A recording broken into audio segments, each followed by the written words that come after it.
What I'm going to do here in the presentation is I'm going to walk you through a few basic principles of how you decide if you need to use statistics in the first place, and if you then decide you need to use statistics, how to take the first steps in deciding what are the appropriate methods of statistical analysis that will help you answer the questions you want to answer. And these are questions where you're trying to establish the relationship between two things. Is A related to B? Are they connected in some way? I would say most of the time you're probably going to be using opportunity sampling or some version of a combination of opportunity and structure.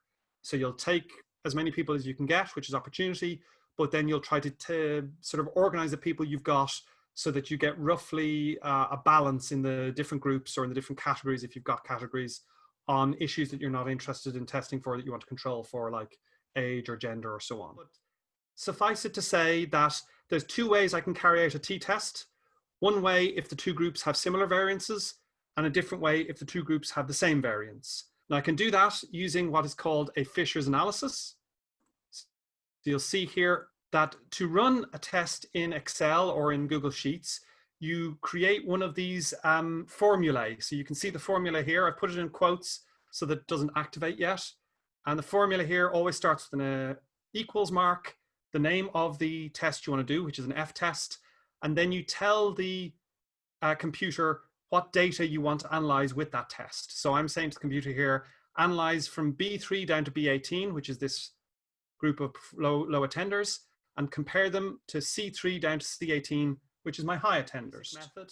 Even if the other method seems to be more sort of widely used, or the one that other people recommend you use, if you don't understand a method of analysis, a statistical method of analysis, there's a huge danger that your interpretation of it will be flawed and that you will draw the wrong conclusions or form an invalid conclusion from the data.